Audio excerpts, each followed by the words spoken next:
The 7 biggest culture shocks I've had to endure being an American living here in England now.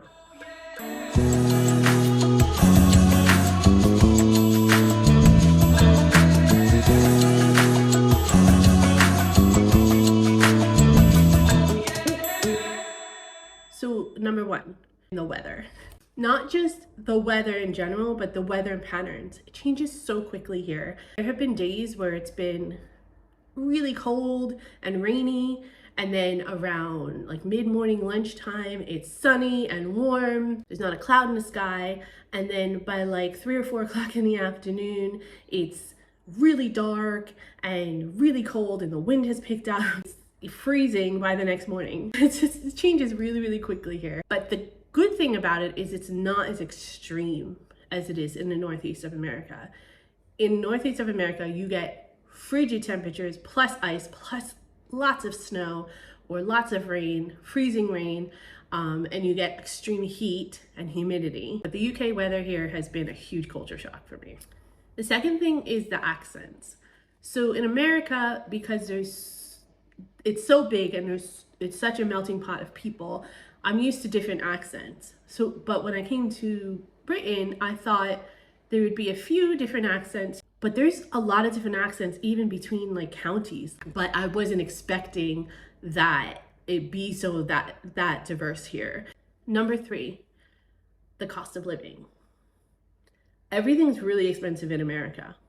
Here in England, the cost of living is a lot less expensive than I thought. Even going to, big touristy spots like castles, when we went to Canterbury at Christmas time, and the markets, that special Christmas markets and specialty stores and stuff, I thought it was going to be really expensive, but it really isn't. And it's a cultural norm actually to not spend a lot of money on things and to be very stringy about money. Those types of things were huge culture shocks. Number 4, it's a really friendly country.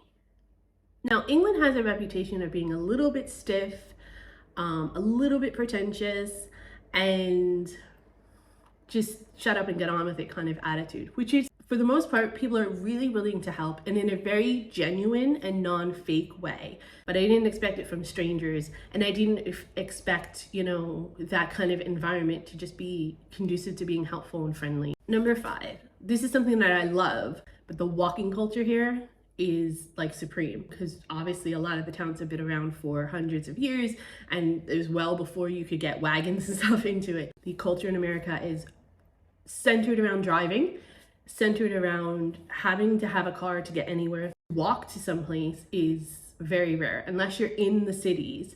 That suburbanite point of view that I grew up with and lived with for so long in America really got challenged. I actually really like it. There's something I love about being here in the UK because I'm a walker and I love walking. For me, it definitely suits. Number 6, there's a lot more nature here than I thought there would be. Especially because it's an island, very little space. There's a lot of population here. And so I just, I guess I made the American assumption that they would just build stuff on that land, commerce or something like that, or housing. Instead, they've actually preserved a lot of greenery. There's public parks everywhere.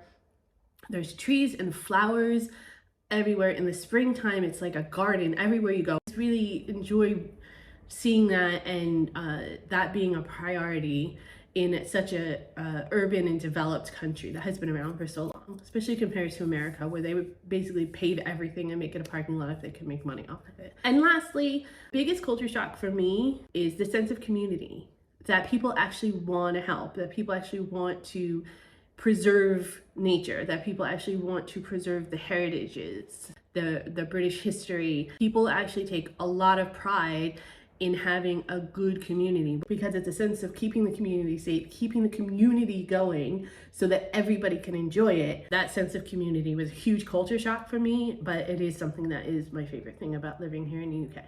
So there you have it, the 7 biggest culture shocks that this American expat had to endure and continues to endure living here in the UK. Do you have any culture shocks that you have been struggling with, or has been something that really surprised you? Leave it in the comments below. I'm really interested to hear what you guys have to say and what your thoughts are about that. You can give me a thumbs up, that would help a lot. Share this video if there's somebody that you think that would enjoy it. And if you like this content and you want to see more stuff like this, consider subscribing, hit the notification bell. If you don't for some reason, no worries. I appreciate you stopping by and checking us out anyway. Thank you for the view. I'll see you in the next video.